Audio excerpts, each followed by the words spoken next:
Hello everyone, आप सभी का स्वागत है आपके अपने चैनल ज्ञान उज्ज्वल स्टडी में।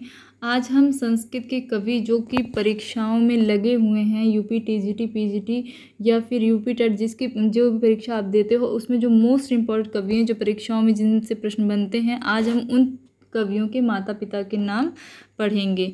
और आप लोग कॉपी पेन भी लेके बैठिए, क्योंकि जब हम इनके माता पिता का नाम देखेंगे तो साथ में इनसे जुड़ी हुई कुछ जानकारी भी देखेंगे। तो चलिए क्लास को शुरू करते हैं। चैनल पर अगर पहली बार आए हैं तो चैनल को सब्सक्राइब कर दीजिए और अपने दोस्तों के पास भी इस वीडियो को शेयर कर दीजिएगा। और वीडियो अच्छी लगे तभी लाइक करिएगा। चलिए आगे चलते हैं, पढ़ते हैं इनको। सबसे पहले हम बाणभट्ट के बारे में जानेंगे। बाणभट्ट जो है, उनके पिता का नाम है भानुदत्त और माता का नाम है राजदेवी। पहले पिता का नाम दिया गया है, फिर उसके बाद माता का नाम। तो इनके पिता का क्या नाम है? चित्रभानु, और माता का नाम है राजदेवी। तो इनके बारे में कुछ और जान लेते हैं। बाणभट्ट का जो समय है वो 7वीं शताब्दी है। क्या है? 7वीं शताब्दी है। और इनकी जो इम्पोर्टेंट रचनाएं, कुछ महत्वपूर्ण रचनाएं हैं जो कि परीक्षा में पूछी जाती हैं, वो है कादम्बरी, हर्षचरितम और चंडिका शतक आदि इनकी रचनाएं हैं जो कि परीक्षाओं में बार बार पूछी जाती हैं। और इनको किन किन उपाधियों से नवाजा गया है? तो इनको गद्य सम्राट की उपाधि मिली है जो कि बलदेव उपाध्याय ने दी है। और कविता कामिनी कौतुक भी इनको कहा जाता है। क्या कहा जाता है? कविता कामिनी कौतुक। किसने कहा है इनको? जयदेव ने कहा है। और कविता कानन केसरी भी इनको कहा जाता है। किसको? बाणभट्ट को कविता कानन केसरी भी कहा जाता है, जो कि चंद्रदेव ने कहा है।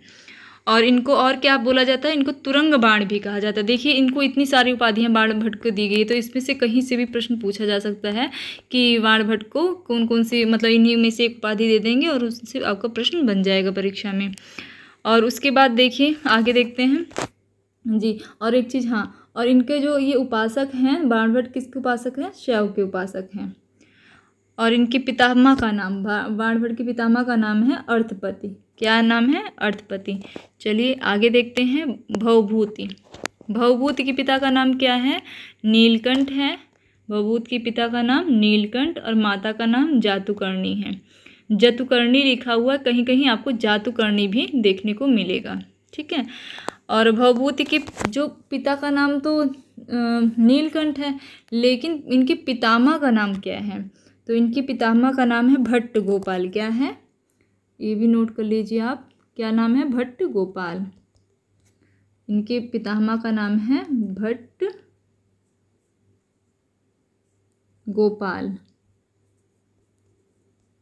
पितामह है ये। ठीक है, एक मिनट। उसके बाद भवभूति का जो मूल नाम है वो श्रीकंठ है। आप इस तरीके से देखिए, इनके पिता का नाम नीलकंठ और भवभूति का जो मूल नाम क्या है? श्रीकंठ, या फिर इनको भट्ट श्रीकंठ भी कहते हैं। ठीक है। इनकी जो प्रमुख रचनाएं हैं वो है मालती माधव, महावीर चरितम, उत्तर रामचरितम। ये इनकी प्रमुख रचनाएं हैं। और इनकी रचनाओं की एक महत्वपूर्ण मतलब बात ये है कि इनकी जो नाटक हैं, ये जो मालती माधव है, महावीर चरितम है और उत्तर रामचरितम है, इनके जो प्रमुख नाटक हैं, इनमें विदूषक का सर्वथा अभाव रहता है। आपसे ये प्रश्न पूछा जा सकता है कि किसके नाटकों में सदा विदूषक का सर्वथा अभाव रहता है? तो क्या बोलेंगे आप? भवभूति। चलिए आगे है हमारे भारवी। भारवी के पिता का क्या नाम है? श्रीधर। श्रीधर नाम है इनका, और कहीं कहीं नारायण स्वामी भी पाया जाता है। और इनकी माता का क्या नाम है? सुशीला। माता का नाम सुशीला है और पिता का नाम श्रीधर है। और इनकी पत्नी का नाम, भारवी की पत्नी जो है, पत्नी का नाम क्या है? पत्नी का नाम है इनकी रसिकवती। रसिकवती। और कहीं कहीं आपको रसिका भी देखने को मिलेगा जी। और ये जो हैं भारवी जो हैं, ये अर्थ गौरव के लिए प्रसिद्ध हैं। ठीक है। और इनका भारवी का एकमात्र रचना है, क्या है वो? किरात अर्जुनीयम, जिसमें 18 सर्ग हैं। ठीक है। और ये किरात अर्जुनीयम जो है, ये वो बृहत्त्रयी है ना, उसमें पहली रचना है इनकी भारवी की, किरात अर्जुनीयम। आगे देखते हैं। आगे दिए हुए माघ। माघ का जो समय है वो है 675 ईस्वी से 675 ईस्वी से माघ का 675 ईस्वी से 700 ईस्वी के बीच माना जाता है लगभग इनका जन्म जो है। और इनके पिता का नाम है दत्तक, एक मिनट, इनके पिता का नाम है दत्तक और इनको सर्वाश्रय भी बोलते हैं, और माता का नाम है ब्राह्मी। ठीक है। और इनका जो समय है वो जो कि मैंने अभी बताया 675 से लेकर 700 ईस्वी के बीच माना जाता है। और इनके पितामह, माघ के पितामह मतलब होता है दादाजी। ठीक है, कोई लोग दादाजी बोलते हैं, कोई लोग बाबा बोलते हैं। तो पितामह, पिता के पिता जो होते हैं वो पितामह होते हैं। तो उनका नाम क्या है? सुप्रभदेव। ये सारी चीज़ें नोट कर लीजिए, बहुत इंपॉर्टेंट है परीक्षा के लिए। आगे देखते हैं आगे कवियों को। श्रीहर्ष, जो श्रीहर्ष हैं इनके पिता का नाम, माता का नाम है श्रीहीर और पिता का नाम है मामल्य देवी। क्या है? पिता का नाम, माता का नाम है श्रीहीर, एक मिनट यहाँ गलत लिख दिया है, ये पहले पिता हैं फिर माता है। ठीक है, माता जी, एक मिनट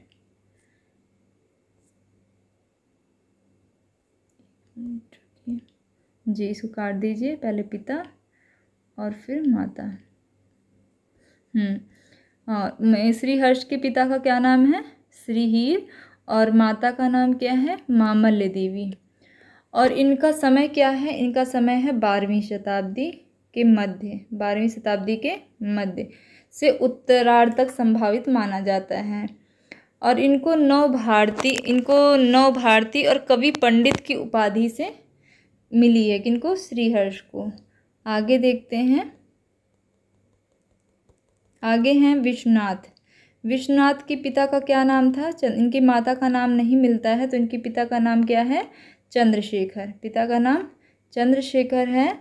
और ये विश्वनाथ के बारे में इनका जाना जाता है कि 14वीं शताब्दी के मध्य में माना जाता है इनका जन्म। और इनके पितामह जो हैं, विश्वनाथ के पितामह का नाम भी जान लेते हैं। क्या है? इनके पितामह जो हैं, पितामह का नाम है नारायण दास। ठीक है, नारायण दास। चलिए आगे देखते हैं। इनकी जो विश्वनाथ की जो प्रमुख रचना है वो कौन सी है? साहित्य दर्पण। साहित्य दर्पण की सुप्रसिद्ध रचना है विश्वनाथ की, साहित्य दर्पण। ठीक है, चलिए आगे देखते हैं। आगे दिए हुए मम्मट के पिता का नाम क्या था? जययट। देखिए कितना आसान है ना, मम्मट और जययट मिलता जुलता है ना। और मम्मट के जो भाई हैं वो, उनका नाम है कैयट और उनको उव्वट के नाम से भी जाना जाता है। ठीक है। और मम्मट का समय क्या है? मम्मट का समय है 11वीं शताब्दी। क्या है? 11वीं शताब्दी। और इनका जो प्रमुख रचना है मम्मट की वो क्या है? काव्य प्रकाश। क्या है? काव्य प्रकाश इनकी प्रसिद्ध रचना है। आगे देखते हैं।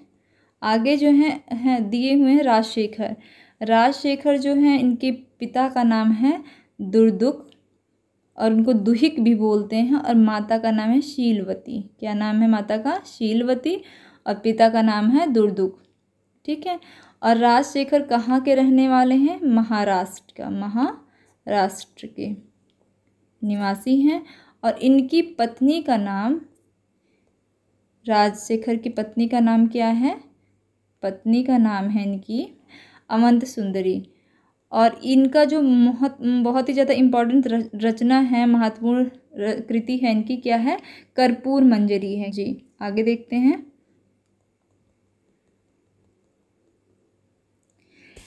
अब देखिए कालिदास के पिता का नाम क्या है? कालिदास के पिता का नाम नहीं पाया जाता है, तो उनके ससुर का नाम है, ससुर यानी कि जो विद्युत्मा, इनकी पत्नी का नाम है विद्युत्मा। कालिदास की पत्नी का नाम क्या है? विद्युत्मा। और इन्हीं के पिता, विद्युत्मा के पिता क्या हैं? शारदानंद। जो कि कालिदास के ससुर माने जाते हैं। और इनका जो है प्रिय अलंकार जो है इनका क्या है, उपमा। कालिदास उपमा के लिए प्रसिद्ध हैं। कालिदास किसके लिए प्रसिद्ध हैं, उपमा के लिए। और इनके बारे में इतना ही, बाकी हम जब इन कवियों को पढ़ेंगे तब इनके बारे में डिटेल में पढ़ेंगे। फिर एक बार देख लेते हैं, सिर्फ इनके माता पिता को ही देख लेते हैं। वाणभट्ट के पिता का नाम है चित्रभानु, माता का नाम राजदेवी। भवभूति के पिता नीलकंठ, माता जातुकर्णी। भारवी के पिता श्रीधर और माता सुशीला। माघ के पिता हैं दत्तक, जिनको सर्वाश्रय भी कहा जाता है, और माता का नाम है ब्राह्मी। ठीक है, आगे देखते हैं। श्रीधर जो हैं उनके पिता हैं, यहाँ ये गलत है, पिता पहले आए हुए हैं। पिता हैं श्री हीर, माता है मामल्य देवी। विश्वनाथ के पिता हैं चंद्रशेखर। मम्मट के पिता जो हैं जयट, और भाई कौन है, कैयट। और एक भाई, मतलब ये कैयट को ही क्या कहा गया है, उव्वट। तो कितना आसान है इनका, देखिए, मम्मट, जयट, कैयट, उव्वट। आगे है राजशेखर। राजशेखर के पिता का नाम है दुर्दुक, जिन्हें दुहिक भी कहीं कहीं पाया जाता है, और माता का नाम है शीलवती। और कालिदास के पिता के नाम नहीं पाया जाता, ना ही माता का, तो इनके ससुर का नाम है शारदानंद, और इनकी पत्नी का नाम है विद्योत्मा। तो इतना था आज के लिए, इतना ही था। और आपको ये वीडियो कैसे लगी, ऐसे ही वीडियो मैं और बनाती रहूँगी, जो कि यूपी टीजीटी पीजीटी में जो हिंदी पूछी जाती है और संस्कृत आती है, संस्कृत में जो मोस्ट इम्पॉर्टेंट कवि हैं और उनसे जुड़ी हुई जो भी बातें हैं, और साथ में यूपी टेट की भी जो मोस्ट इम्पॉर्टेंट रचनाएँ हैं जो भी, तो उस पर भी मैं वीडियो बनाती रहूँगी। आपको ये वीडियो कैसी लगी, अगर इंफॉर्मेटिव लगी हो तो प्लीज़ वीडियो को लाइक कर दीजिएगा और अपने फ्रेंडों के साथ शेयर कर दीजिएगा। तो आज के लिए इतना ही, धन्यवाद।